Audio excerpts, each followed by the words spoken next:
గొడ్డలి రాజకీయాలు చేశారు. హత్య చేయించిన వాళ్ళతో భుజాలు రాసుకొని తిరిగారు. సొంత చెల్లెళ్ళకే వెన్నుపోటు పొడిచారు. 5 కోట్ల మంది ఆంధ్ర రాష్ట్ర ప్రజలకు బీజేపీ పార్టీకి ప్రత్యేక హోదాను తాకట్టు పెట్టారు. ఈరోజు జగన్మోహన్ రెడ్డి గారు ఢిల్లీలో ధర్నా చేస్తారా? ప్రత్యేక హోదా కోసం ఎందుకు చేయలేదండి ధర్నాలు? 5 సంవత్సరాలు మీరు అధికారంలో ఉన్నారు కదా, మరి ఢిల్లీలో మీరు ప్రత్యేక హోదా కోసం ఎన్నిసార్లు ధర్నాలు చేశారు? ప్రత్యేక హోదా అసలు ఊసే లేకుండా చేశారు కదా. ప్రత్యేక హోదా గురించి మీరు ఏ రోజు పట్టించుకోలేదు. పోలవరం గురించి మీరు ఏ రోజు పట్టించుకోలేదు. రాజధాని గురించి అని చెప్పి 3 రాజధానులను కన్ఫ్యూజ్ చేశారు. ఆఖరికి కడప స్టీల్ ఫ్యాక్టరీని కూడా మీరు పట్టించుకోలేదు. విశాఖ స్టీలు మన రాష్ట్రానికే తలమానికం అయినా అమ్మేస్తామన్నా కూడా పట్టించుకోలేదు. ఈరోజు మాత్రం ఢిల్లీకి వెళ్ళి ధర్నా చేస్తారట. మీ కార్యకర్తను చంపేస్తే ఢిల్లీకి వెళ్ళి మీరు ధర్నా చేస్తున్నారే, మరి మీ సొంత చిన్నాన్నను చంపేసినప్పుడు మీరు ఢిల్లీలో ఎందుకు ధర్నా చేయలేదు న్యాయం కోసం? జగన్మోహన్ రెడ్డి గారు సమాధానం చెప్పాలి. ఒకవైపు ఇక్కడ అసెంబ్లీ జరుగుతుంది. అసెంబ్లీ జరుగుతున్న సమయంలో మీరు అసెంబ్లీలో ఉండకుండా ఉండే ధైర్యం మీకు లేక ఇలా సాకులు వెతుక్కొని మీరు ఢిల్లీ వెళ్తామంటున్నారే, అంటే అసెంబ్లీలో ఏ బిల్లు ప్రవేశపెట్టినా అది ప్రజలకు వ్యతిరేకమైన అది పాస్ అయిపోవాలనా? మీరున్నదే 11 మంది. కనీసం ఆ బిల్స్ మీద డిస్కషన్ మీకు అవసరం లేదా? మీరు కొట్లాడాల్సిన అవసరం లేదా? ఏం ఆలోచన చేస్తున్నారు జగన్మోహన్ రెడ్డి గారు? అసలు ఈ వెనుకొండలో జరిగిన హత్య కూడా పొలిటికల్ మర్డర్ ఇది కానే కాదు, ఇది వ్యక్తిగత మర్డర్ అని కూడా అంటున్నారు కదా. మేము ఏదో సాక్షి మీడియానో లేకపోతే టీడీపీ మీడియానో పట్టుకొని మాట్లాడటం లేదు.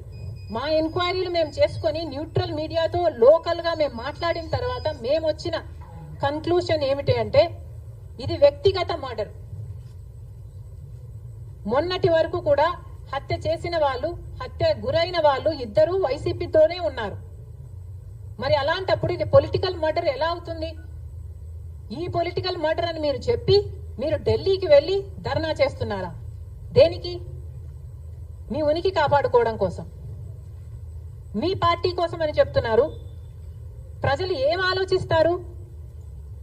ఈరోజు వరదలు వస్తున్నాయి మన రాష్ట్రంలో, వారిని వెళ్ళి పరామర్శించాలని మీకు అనిపించలేదు.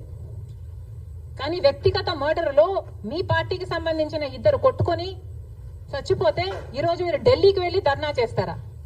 ప్రజల కోసం మీరు ఎందుకు నిలబడలేదు? మీ పార్టీ వాళ్ళు ఓటేస్తే మీరు గెలిచారా? మీ పార్టీ వాళ్ళ కోసమే మీరు ముఖ్యమంత్రి అయ్యారా? 5 సంవత్సరాలుగా మీరు ప్రజల కోసం పనిచేయలేదు, కానీ ఈ రోజు ఢిల్లీకి వెళ్లి ధర్నా చేస్తారట. సిగ్గుండాలి కదా.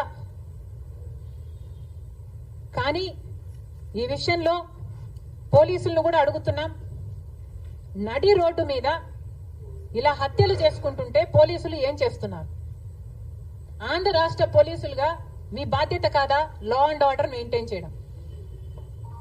ముఖ్యమంత్రి గారు, డిప్యూటీ ముఖ్యమంత్రి గారు చంద్రబాబు గారు, పవన్ కళ్యాణ్ గారిని కూడా ప్రశ్నిస్తున్నాం. మీ హయాంలో నడి రోడ్డు మీద ఇలా మర్డర్లు జరిగితే మీరు బాధ్యులు కారా? మీకు ఆపాల్సిన బాధ్యత లేదా? లా అండ్ ఆర్డర్ ఉన్నట్టా చచ్చిపోయినట్టా మన రాష్ట్రంలో? మళ్ళీ చెప్తున్నాం, మీరు జోక్యం చేసుకోండి, ఇలాంటివి కాకుండా చూసుకోండి. పోలీసులు కూడా అప్రమత్తంగా ఉండాలి. ఈ లా అండ్ ఆర్డర్ సిచ్యువేషన్ ని కంట్రోల్ చేయాల్సిన బాధ్యత పోలీసులకు ఉంది, ముఖ్యమంత్రికి ఉంది, డిప్యూటీ చీఫ్ మినిస్టర్కి ఉంది. దయచేసి మళ్ళీ ఇలాంటివి జరగకుండా చూడండి. Thank you.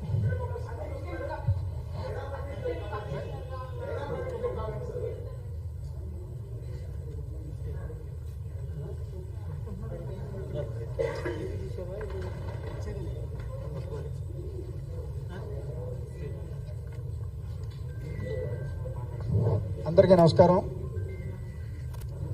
ఈరోజు ఈ పత్రికా సమావేశంలో అధ్యక్షులు వారు చెప్పిన యథార్థాలు అన్నీ, ముఖ్యంగా రైతు ఎంత ఇబ్బంది పడుతున్నాడంటే గత 5 నెలలు అయింది.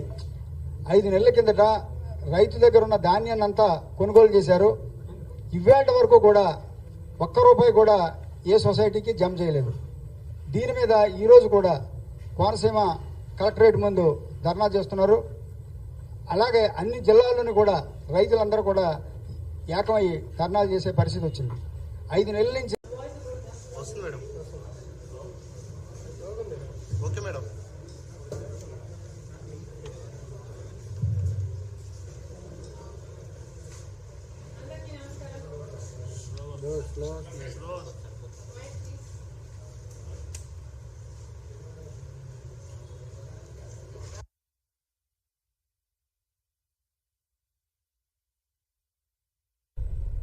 ఫ్యాన్లు అంటమ్మా.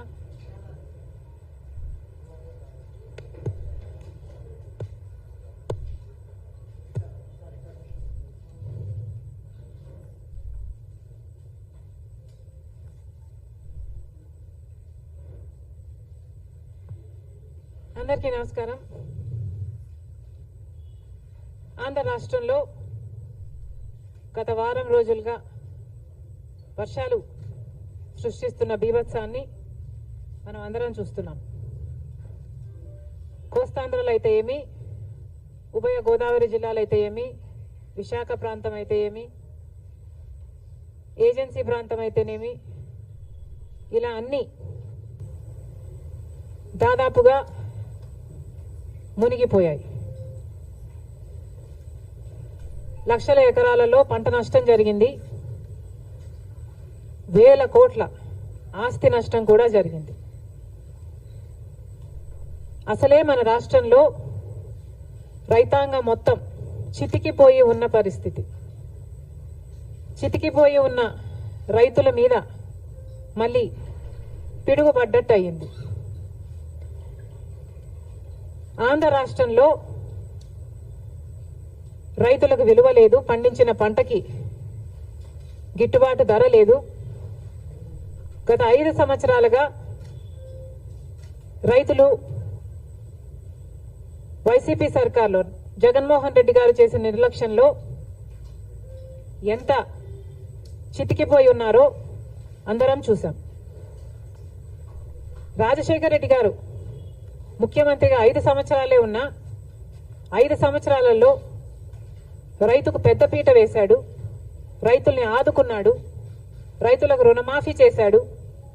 ఎన్నో పథకాలు రైతుల కోసమే